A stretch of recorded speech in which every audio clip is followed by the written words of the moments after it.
ഇന്ന് നമ്മൾ നല്ല ഹെൽത്തി ആയിട്ടുള്ള ഒരു ബ്രേക്ക്ഫാസ്റ്റ് റെസിപ്പിയാണ് ചെയ്യുന്നത്. അപ്പോൾ ഇത് നമ്മൾ ഉണ്ടാക്കുന്നത് ചെറുപയറുണ്ടല്ലോ, ചെറുപയർ വെച്ചിട്ടുള്ള ഒരു ബ്രേക്ക്ഫാസ്റ്റ് റെസിപ്പിയാണ് ചെയ്യുന്നത്. ഇതിനൂടെ കഴിക്കാൻ വേണ്ടിയിട്ട് നല്ല ടേസ്റ്റി ആയിട്ടുള്ള ഒരു ചട്നി കൂടിയിട്ട് ഉണ്ടാക്കുന്നുണ്ട്. അപ്പോൾ ഫസ്റ്റ് നമുക്ക് ഇതിലേക്കുള്ള മാവ് നമ്മൾ അരച്ചിട്ട് മാവ് ഒന്ന് ഫെർമെൻറ്റേഷൻ ചെയ്യാൻ വേണ്ടിയിട്ട് വയ്ക്കണം. അപ്പോൾ നമുക്ക് ഇതിലേക്കുള്ള മാവ് ഫസ്റ്റ് റെഡിയാക്കാം. അപ്പോൾ ഞാനിവിടെ എല്ലാ സാധനവും വെള്ളത്തിൽ കുതിർത്തി റെഡി ആക്കിയിട്ട് വെച്ചിട്ടുണ്ട്. അപ്പോൾ ഈ മാവ് നമുക്ക് അരച്ചിട്ട് ഫെർമെൻറ്റേഷൻ ചെയ്യാൻ വേണ്ടിയിട്ട് വയ്ക്കാം. പക്ഷേ ഫെർമെൻറ്റേഷൻ ചെയ്യാൻ വേണ്ടിയിട്ട് ഒരു രാത്രി വയ്ക്കണം. പക്ഷെ നമുക്കിപ്പോൾ ഒരു രാത്രി വയ്ക്കാൻ വേണ്ടിയിട്ട് സമയമില്ലല്ലോ. അപ്പോൾ ഞാനിവിടെ മാവ് ഞാനിവിടെ ഫെർമെൻറ്റേഷൻ ചെയ്യാൻ വേണ്ടിയിട്ട് വെച്ചിട്ട് റെഡി ആക്കിയിട്ട് വെച്ചിട്ടുണ്ട്. അപ്പോൾ മാവ് അരയ്ക്കുന്നത് കൂടിയിട്ട് നിങ്ങൾ കാണിക്കണമല്ലോ. അപ്പോൾ ഞാനിവിടെ വേറെ സെപ്പറേറ്റ് ഞാനിവിടെ എല്ലാവരും വെള്ളത്തിലിട്ടിട്ട് കുതിർത്തി റെഡി ആക്കിയിട്ട് വെച്ചിട്ടുണ്ട്. അപ്പോൾ മാവ് റെഡിയാക്കാം. അപ്പോൾ ഇത് റെഡിയാക്കാൻ വേണ്ടിയിട്ട് ഞാനിവിടെ നമ്മൾ ചായ കുടിക്കാൻ എടുക്കുന്ന ഗ്ലാസ് ഉണ്ടല്ലോ, ആ ഗ്ലാസ്സിലാണ് അളവ് എടുത്തേക്കുന്നത്. അല്ലെങ്കിൽ നിങ്ങൾക്ക് ഇഷ്ടമുള്ള കപ്പിലോ അല്ലെങ്കിൽ മെഷീൻ കപ്പിലോ എന്തിലാണെന്ന് വെച്ചിട്ടുണ്ടെങ്കിൽ അളവെടുക്കുക. അപ്പോൾ ഞാനിവിടെ ഗ്ലാസ്സിൽ അര ഗ്ലാസ് ചെറുപയർ വെള്ളത്തിലിട്ടിട്ട് കുതിർത്തി എടുത്തിട്ടുണ്ട്. ഈ ചെറുപയർ ഞാനിവിടെ വെള്ളത്തിലിട്ടിട്ട് കുതിർത്തിയിട്ട് ഒന്ന് ചെറുതായിട്ടൊന്ന് മുള വന്നിട്ടുണ്ട്. അങ്ങനെ മുള വന്നിട്ട് എടുക്കാന്ന് വെച്ചിട്ടുണ്ടെങ്കിൽ കുറച്ചും കൂടി നല്ലതായിരിക്കും. അങ്ങനെ മുള വന്നിക്കണ എന്ത് പയറുവർഗ്ഗങ്ങളായിരുന്നാലും അതിനകത്ത് നന്നായിട്ട് പ്രോട്ടീൻ ഉണ്ടാവില്ല. പിന്നെ ചെറുപയറായതുകൊണ്ട് തന്നെ പെട്ടെന്ന് ബാക്കിയുള്ള പയറുവർഗ്ഗങ്ങൾ വെച്ചിട്ട് ചെറുപയറിൽ പെട്ടെന്ന് മുള വരുമല്ലോ. അപ്പോൾ ഞാനിവിടെ എടുത്തേക്കുന്നത് ചെറുതായിട്ടൊന്ന് മുള വന്നേക്കുന്ന ചെറുപയറാണ്. അത് നമ്മൾ വെള്ളത്തിലിട്ടിട്ട് ഒരു 5 മണിക്കൂർ കഴിയുമ്പോഴേക്കും ചെറുപയറൊന്ന് കുതിർന്ന് വരുമല്ലോ. അത് കഴിഞ്ഞിട്ട് അതിൽ നിന്ന് ആ വെള്ളം കൊണ്ട് കളഞ്ഞിട്ട് എന്തെങ്കിലും ഒരു നനഞ്ഞ ടവൽ എന്തെങ്കിലും നനച്ച് ആ പയറിൻ്റെ മുകളിൽ ഇട്ടാൽ മതി. അപ്പോൾ പിറ്റേ ദിവസം നേരം വിളിക്കുമ്പോഴേക്കും ചെറുതായിട്ടൊരു മുള വന്നിട്ടുണ്ടാവും. അപ്പോൾ മുള വരാത്തായിരുന്നാലും കുഴപ്പമില്ല, പക്ഷേ മുള വന്നതാണ് കുറച്ചും കൂടി നല്ലത്. അങ്ങനെ മുള വന്നില്ലെങ്കിലും കുഴപ്പമില്ല, പക്ഷേ മുള വന്നതായിരിക്കും കുറച്ചും കൂടി നല്ലത്. അപ്പോൾ ഇത് അര ഗ്ലാസ് എടുത്തിട്ടുണ്ട്. ഞാനിവിടെ ഒരു ഗ്ലാസ് പച്ചരിയും അര ഗ്ലാസ് ഉഴുന്നും ഇത് രണ്ടും കൂടിയിട്ട് ഒരുമിച്ചാണ് വെള്ളത്തിൽ കുതിരാൻ വേണ്ടിയിട്ട് വെച്ചത്. ഇത് നന്നായിട്ട് കുതിർന്ന് കഴിഞ്ഞപ്പോൾ ഞാൻ ഇതിൽ നിന്ന് വെള്ളം കളഞ്ഞതാട്ടോ. അപ്പോൾ അങ്ങനെ ഇത് മൂന്നും നമ്മൾ വെള്ളത്തിലിട്ടിട്ട് കുതിർത്തിയെടുത്തിട്ടുണ്ട്. അപ്പോൾ ഈ ചെറുപയർ ഞാൻ നേരത്തെ പറഞ്ഞ പോലെ ഒന്ന് മുള വന്നതെന്ന് വെച്ചിട്ടുണ്ടെങ്കിൽ കുറച്ചും കൂടി നല്ലതായിരിക്കും. പിന്നെ ഇതിലേക്ക് ചേർക്കുന്നത് തേങ്ങയാണ്. ഇത്രയ്ക്ക് തേങ്ങ എടുത്തിട്ടുണ്ട്. ഇതിപ്പോൾ ഒരു 5 ടേബിൾ സ്പൂൺ തേങ്ങ ഉണ്ടാവും. അല്ലെങ്കിൽ തേങ്ങ നിങ്ങളുടെ ഇഷ്ടത്തിനനുസരിച്ചിട്ട് ചേർക്കാം. എന്ത് ചെയ്യണമെന്ന് വെച്ചിട്ടുണ്ടെങ്കിൽ ഇതെല്ലാം കൂടിയിട്ട് നമ്മൾ മിക്സിയിലിട്ടിട്ട് നമ്മൾ ദോശയ്ക്കൊക്കെ അരച്ചിട്ടെടുക്കില്ലേ, അതേപോലെ നല്ല പേസ്റ്റ് പോലെ അരച്ചിട്ടെടുക്കാം.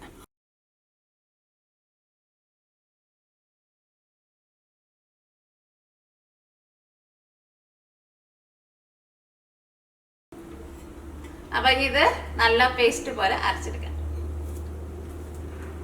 ഇത് നല്ല പേസ്റ്റ് പോലെ അരച്ചെടുത്തിട്ടുണ്ട്.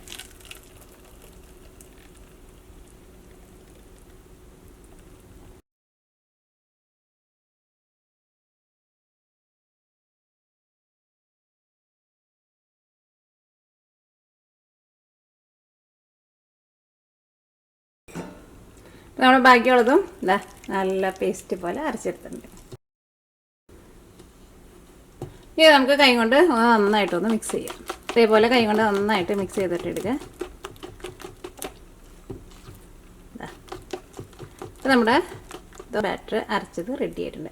അപ്പോൾ അങ്ങനെ നമ്മുടെ മാവ് റെഡി ആയിട്ടുണ്ട്. അപ്പോൾ ഈ മാവ് നമുക്ക് ഫെർമെൻറ്റേഷൻ ചെയ്യാൻ വേണ്ടിയിട്ട് സാധാരണ നമ്മൾ ദോശമാവ് ഇഡ്ലി മാവൊക്കെ ഫെർമെൻറ്റേഷൻ ചെയ്യാൻ വേണ്ടിയിട്ട് വയ്ക്കില്ലേ, ഒരു രാത്രി വയ്ക്കാം. അപ്പോൾ ഈ മാവ് നമുക്കവിടെ നീക്കി വയ്ക്കാം. അപ്പോൾ ഞാനിവിടെ ഓൾറെഡി വേറെ മാവ് ഞാനിവിടെ റെഡി ആക്കിയിട്ട് വെച്ചിട്ടുണ്ടെന്ന് പറഞ്ഞില്ലേ, ആ മാവ് എടുക്കാം.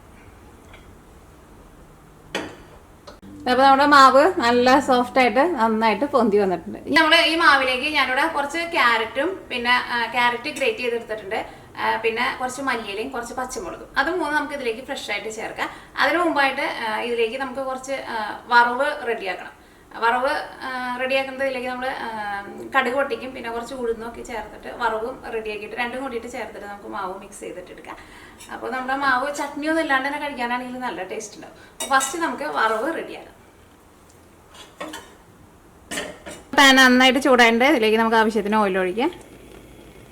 അത് നിങ്ങൾക്ക് ഇഷ്ടമുള്ള ഓയിൽ ഒഴിക്കട്ടെ. അപ്പോൾ ഓയിൽ നന്നായിട്ട് ചൂടായിട്ട് ഫസ്റ്റ് നമുക്ക് കടുക് പൊട്ടിക്കാം. ഇപ്പോൾ കടുക് പൊട്ടിയിട്ടുണ്ട്. ഇനി ഞാൻ 2 ടേബിൾ സ്പൂൺ ഉഴുന്നാണ് ചേർക്കുന്നത്. 1 ടീസ്പൂൺ വലിയ ജീരകം. അപ്പോൾ വലിയ ജീരകത്തിൻ്റെ ടേസ്റ്റ് ഇഷ്ടമാണെന്ന് വെച്ചിട്ടുണ്ടെങ്കിൽ ചേർക്കാം. ഇനിയിപ്പോൾ നിങ്ങൾക്ക് ചെറിയ ജീരകം ഇഷ്ടമാണെന്ന് വെച്ചിട്ടുണ്ടെങ്കിൽ ചെറിയ ജീരകം ചേർക്കാം.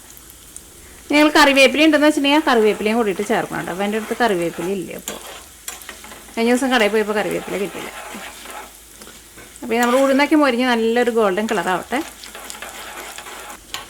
ഉഴുന്നൊക്കെ മൊരിഞ്ഞ് നല്ലൊരു ഗോൾഡൻ കളറായി തുടങ്ങിയിട്ടുണ്ട്. ഇനി ഞാനിതിലേക്ക് കുറച്ച് ക്രഷ് ചെയ്തേക്കണം ഉണക്കമുളകും ചേർക്കുന്നുണ്ട്. ഈ തീ ഓഫ് ചെയ്യാം. കാരണം ഈ ഓയിലിൻ്റെ ചൂടുകൊണ്ട് ഈ ക്രഷ് ചെയ്താൽ ഉണക്കുമ്പോൾ ഏറ്റവും ലാസ്റ്റ് ചേർത്താൽ മതി, അല്ലെങ്കിൽ പെട്ടെന്ന് കരിഞ്ഞു പോകുമല്ലോ. ഈ പച്ചമുളക് നമ്മൾ ഇതിലേക്ക് സെപ്പറേറ്റ് ചേർക്കണുണ്ട്. ക്രഷ് ചെയ്ത മുളക് നിങ്ങളുടെ അടുത്ത് ഇല്ലയെന്ന് വെച്ചിട്ടുണ്ടെങ്കിൽ ചേർത്തില്ലെങ്കിൽ കുഴപ്പമില്ല, പക്ഷേ അതുകൊണ്ട് ചേർത്തിട്ടുണ്ടെങ്കിൽ നല്ലതായി. ഇനി നമുക്ക് ചൂടോട് കൂടിയിട്ട് നമ്മുടെ മാവ് പൊന്തി വന്നിട്ടില്ലേ, ആ മാവിലേക്ക് നമുക്ക് ചേർക്കാം. അപ്പോൾ ആ വറവ് ചേർക്കാൻ പോണതിന് മുമ്പ് ഞാനിവിടെ കുറച്ച് ക്യാരറ്റ് ഞാനിവിടെ ഗ്രേറ്റ് ചെയ്ത് വെച്ചിട്ടുണ്ട്. ക്യാരറ്റും ഉണ്ട്, പിന്നെ മല്ലിയലി ഉണ്ട്, പിന്നെ എരിവിന് വേണ്ടിയിട്ട് പച്ചമുളക് എടുത്തിട്ടുണ്ട്. പച്ചമുളക് ഒന്ന് പൊടിയായിട്ട് കട്ട് ചെയ്തിട്ട് ചേർക്കാം. അത് പച്ചമുളക് നിങ്ങളുടെ എരിവിനനുസരിച്ചിട്ട് ചേർക്കട്ടെ. അപ്പോൾ ക്യാരറ്റ് ഞാനിവിടെ സെപ്പറേറ്റ് വേവിക്കണമെന്നില്ല. ഇത് ഞാൻ നന്നായിട്ട് ഇങ്ങനെ കനം കുറച്ചിട്ടല്ലേ നമ്മൾ ഗ്രേറ്റ് ചെയ്തിട്ട് എടുത്തേക്കുന്നത്. അപ്പോൾ പിന്നെ സെപ്പറേറ്റ് വേവിക്കേണ്ട ആവശ്യമില്ല. മല്ലിയില, ഇപ്പോൾ നിങ്ങളുടെ അടുത്ത് മല്ലിയില ഇല്ലയെന്ന് വെച്ചിട്ടുണ്ടെങ്കിൽ കറിവേപ്പില കുറച്ച് കൂടുതൽ ചേർക്കുക. അല്ലെങ്കിൽ മുരിങ്ങയുടെ ഇല വേണമെന്ന് വെച്ചിട്ടുണ്ടെങ്കിൽ മുരിങ്ങയുടെ ഇല ചേർക്കുക. അല്ലെങ്കിൽ ചീര ഉണ്ടല്ലോ, ചീര വേണമെന്ന് വെച്ചിട്ടുണ്ടെങ്കിൽ ചീര ആയിരുന്നാലും നല്ല പൊടിയായിട്ട് കട്ട് ചെയ്തിട്ട് കുറച്ച് ചേർക്കുക. അതൊക്കെ ആയിരുന്നാലും നല്ലത് തന്നെയാണ്. നമ്മൾ വറുത്ത് റെഡിയാക്കിയിട്ട് വെച്ചിട്ടില്ലേ, അതും കൂടിയിട്ട് ചേർക്കാം. നന്നായിട്ടൊന്ന് മിക്സ് ചെയ്യുക. നമ്മുടെ മാവ് നോക്കിയേ നല്ല സോഫ്റ്റായിട്ട് വന്നിട്ടുണ്ട് കേട്ടോ. നോക്കിയേ,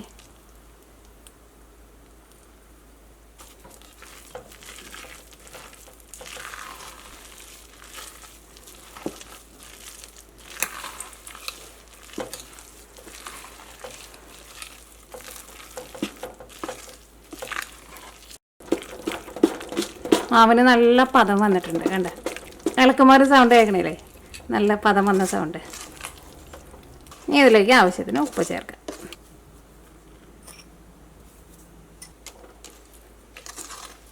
നമ്മുടെ മാവ് റെഡി ആയിട്ടുണ്ട്. എല്ലാവരും ഇതിനകത്ത് നന്നായിട്ട് മിക്സ് ആയിട്ടുണ്ട്. ഇത് നമുക്കായിട്ട് നീക്കി വയ്ക്കാം. ഇനി നമുക്ക് ഇതിലേക്കുള്ള ചട്നി നമുക്ക് റെഡിയാക്കാം. ചട്നി റെഡിയാക്കി കഴിഞ്ഞ് കഴിഞ്ഞിട്ട് ഇത് നമുക്ക് റെഡിയാക്കാം. അപ്പോൾ ഈ അപ്പം നമുക്ക് നിങ്ങൾക്ക് വേണമെന്ന് വെച്ചിട്ടുണ്ടെങ്കിൽ ഒന്നല്ലെങ്കിൽ ദോശക്കല്ലിൽ വെച്ചിട്ട് കുഞ്ഞു കുഞ്ഞ് നമ്മൾ കുട്ടി ദോശ പോലെ ഉണ്ടാക്കില്ലേ, അങ്ങനെ വേണമെന്ന് വെച്ചിട്ടുണ്ടെങ്കിൽ അങ്ങനെ ഉണ്ടാക്കാം. അല്ലെങ്കിൽ ഉണ്ണിയപ്പം ചട്ടി ഉണ്ടല്ലോ, അതിനകത്ത് ഒഴിച്ചിട്ട് കുഞ്ഞു കുഞ്ഞു അപ്പം പോലെ കുറേശ്ശെ ഓയിലിങ്ങനെ ഒഴിച്ചിട്ട് നന്നായിട്ട് മൊരിച്ചിട്ട് അങ്ങനെ വേണമെന്ന് വെച്ചിട്ടുണ്ടെങ്കിൽ അങ്ങനെ എടുക്കാം.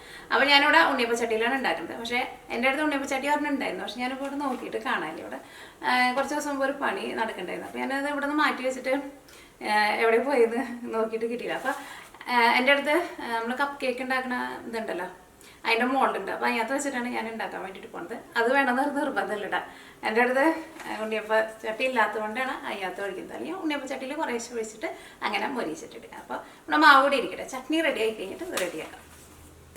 അപ്പോൾ ചട്നി റെഡിയാക്കാൻ വേണ്ടിയിട്ട് ഞാനിവിടെ ഒരു തക്കാളി എടുത്തിട്ടുണ്ട്. ഇത് കുറച്ച് വലിയ തക്കാളിയാണ്. പിന്നെ 2 ടേബിൾ സ്പൂൺ പൊട്ടുകടല, റോസ്റ്റ് ചെയ്തേക്കണ ഇതുണ്ടല്ലോ, പരിപ്പുണ്ടല്ലോ, നമ്മൾ വെറുതെ തന്നെ നമ്മൾ ഇങ്ങനെ കുറച്ച് കഴിക്കാൻ വേണ്ടിയിട്ട് എടുക്കുന്നത്, അതാണ് പൊട്ടുകടല. അത് പിന്നെ ഇത്രയ്ക്ക് തേങ്ങ എടുത്തിട്ടുണ്ട്. ഇതൊരു 3 ടേബിൾ സ്പൂൺ തേങ്ങയിടാം. പിന്നെ ഒരു സവോളയുടെ പകുതി എടുത്തിട്ടുണ്ട്. ഇതിൻ്റെ പകുതിയാണ് നമ്മൾ ദോശയിലേക്ക് നമ്മൾ വറവിടാൻ വേണ്ടിയിട്ട് എടുത്തത്. പിന്നെ ഇതേപോലത്തെ ഒരു കഷ്ണം ഇഞ്ചി, പിന്നെ എരിവിന് വേണ്ടിയിട്ട് മുളക് പൊടിയും വേണം.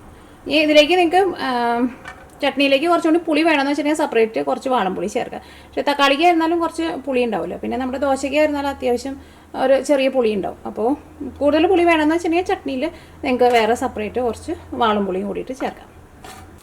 അപ്പോൾ ചട്നി റെഡിയാക്കാൻ വേണ്ടിയിട്ട് നമ്മുടെ പാൻ നന്നായിട്ട് ചൂടായിട്ടുണ്ട്. ഇതിലേക്ക് ആവശ്യത്തിന് ഓയിൽ ചേർക്കുക.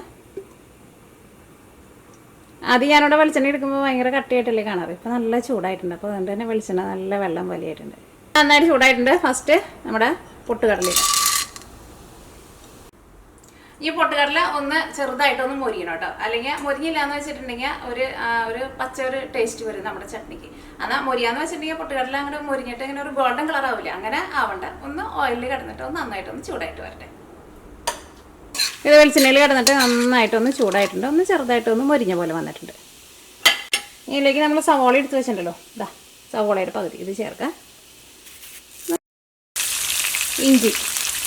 ഇഞ്ചി ചെറുതായിട്ടൊന്ന് കനം കുറച്ചിട്ടൊന്ന് കട്ട് ചെയ്തിട്ട് നിങ്ങൾക്ക് വേണമെന്ന് വെച്ചിട്ടുണ്ടെങ്കിൽ നേരത്തെ കൂടിയിട്ട് എല്ലാവരും കൂടിയിട്ട് കട്ട് ചെയ്ത് വയ്ക്കുക. അല്ലെങ്കിൽ ജസ്റ്റ് ഇതേപോലെ നേരെ വേണ്ടി കട്ട് ചെയ്തിട്ടാലും മതി.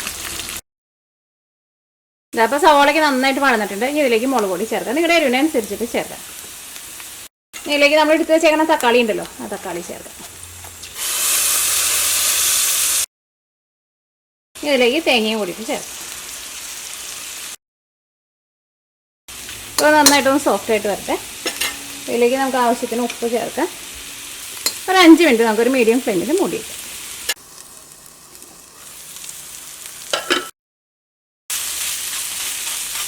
ഇനി ഇത് ചൂടാറി കഴിയുമ്പോൾ മിക്സിയിലിട്ടിട്ട് നമ്മൾ ചട്നിയൊക്കെ അരച്ചിട്ടെടുക്കില്ലേ, അതേപോലെ അരച്ചിട്ടെടുക്കുക. ആവശ്യത്തിന് വെള്ളം ചേർത്തിട്ട് നല്ല പേസ്റ്റ് പോലെ അരച്ചിട്ടെടുക്കുക. അപ്പോൾ ഇനി നമ്മുടെ ചട്നിയിലേക്ക് നമുക്ക് വറവിടാം. അപ്പോൾ നമ്മൾ നേരത്തെ എടുക്കുന്ന പാൻ തന്നെയായിട്ട് എടുത്തേക്കുന്നത്. അതിലേക്ക് ആവശ്യത്തിന് ഓയിൽ ഒഴിക്കുക, കടുക് പൊട്ടിക്കുക. അപ്പോൾ കടുക് പൊട്ടിയിട്ടുണ്ട്. ഇതിലേക്ക് കറിവേപ്പിലയും സവോളയും ചേർക്കാം. സവോളയ്ക്ക് വേണം ചുവന്നുള്ളി വേണമെന്ന് വെച്ചിട്ടുണ്ടെങ്കിൽ ചുവന്നുള്ളി ചേർക്കാം. ഇതിലേക്ക് നിങ്ങൾക്ക് മുഴുവനായിട്ടുള്ള ഉണക്കമുളക് നമ്മൾ ചേർക്കില്ലേ സാധാരണ ചട്നിയൊക്കെ ഉണ്ടാക്കുമ്പോൾ, അത് വേണമെന്ന് വെച്ചാൽ അതും കൂടിയിട്ട് ചേർക്കാം കേട്ടോ.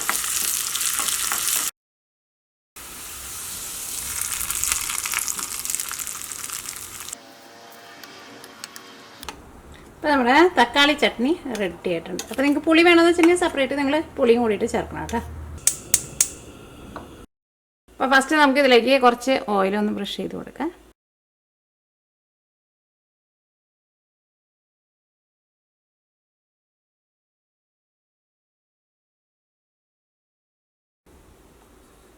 അപ്പോൾ നമ്മുടെ ഇതിൻ്റെ കൂടെ കഴിക്കാനുള്ള ചട്നിയും നമ്മുടെ പലഹാരവും റെഡി ആയിട്ടുണ്ട്. ഇതിൻ്റെ ഉള്ളിലാണെന്ന് വെച്ചിട്ടുണ്ടെങ്കിൽ ഇതാ നല്ല സോഫ്റ്റായിട്ടിരിക്കും. ചട്നിയിൽ മുക്കിയിട്ടാണ് കഴിക്കുക, അല്ലെങ്കിൽ ചട്നി ഇല്ലാണ്ട് വെറുതെ തന്നെ കഴിക്കാനാണെങ്കിലും നല്ല സൂപ്പർ ടേസ്റ്റ് ആയിരിക്കും. നന്നായിട്ട് മൊരിച്ചിട്ട് എടുക്കണം കേട്ടോ 2 സൈഡും. പിള്ളേർക്കും കഴിക്കാൻ വേണ്ടിയിട്ട് നല്ല ടേസ്റ്റ് ഉണ്ടാവും. അങ്ങനെ നമ്മുടെ അപ്പം എല്ലാവരും നന്നായിട്ട് മൊരിച്ചെടുത്തിട്ടുണ്ട്. അപ്പോൾ നിങ്ങൾ ഉണ്ണിയപ്പം ചട്ടിയിൽ ചെയ്താൽ മതി കേട്ടോ. ഇത് അതിങ്ങനെ ചെയ്യുമ്പോൾ ഇതെൻ്റെ അടുത്ത് ഇങ്ങനെ ഈ സ്റ്റൗവിൽ സെൻറ്ററിൽ ഒരടുപ്പുണ്ട് കുറച്ചിങ്ങനെ നീളത്തിലുള്ളത്. അപ്പോൾ ഞാനെടുത്തിരുന്ന പാനായിരുന്നാലും കുറച്ചിങ്ങനെ നല്ല നീളമുണ്ടല്ലോ. അപ്പോൾ അതുകൊണ്ട് ആ അടുപ്പത്ത് വെച്ചുകൊണ്ടാണ് അത് ഇങ്ങനെ മൊരിച്ചിട്ട് എടുക്കാൻ വേണ്ടിയിട്ട് പറ്റിയതാണ്. ഞാൻ സാധാരണ അടുപ്പത്ത് വെച്ചിട്ടുണ്ടെന്ന് വെച്ചിട്ടുണ്ടെങ്കിൽ ഈ മോൾഡിന് നല്ല നീളമുണ്ടല്ലോ, അപ്പോൾ നമുക്ക് റെഡിയാക്കിയിട്ട് എടുക്കാൻ വേണ്ടിയിട്ട് പറ്റില്ല. പക്ഷേ ഞാൻ ഉണ്ണിയപ്പം ചട്ടി ഉണ്ടെന്ന് വിചാരിച്ചിട്ടുണ്ടായിരുന്നു. പക്ഷേ ഇത് കുഴപ്പമുണ്ടായിരുന്നില്ല, നന്നായിട്ട് മൊരിച്ചിട്ട് എടുക്കാൻ വേണ്ടിയിട്ട് പറ്റി. അപ്പോൾ നമ്മുടെ ചട്നിയും അപ്പോൾ റെഡി ആയിട്ടുണ്ട്. ഇനി നമുക്കൊന്ന് കഴിച്ച് നോക്കാം, ടേസ്റ്റ് എങ്ങനെയുണ്ട് നോക്കാം.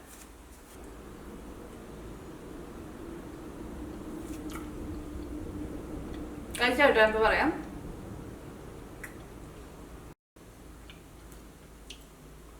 ഉള്ളില് നല്ല സോഫ്റ്റ് ആയിട്ട് നല്ല സ്പോഞ്ച് പോലെ ഇരിക്കുന്നുണ്ട്.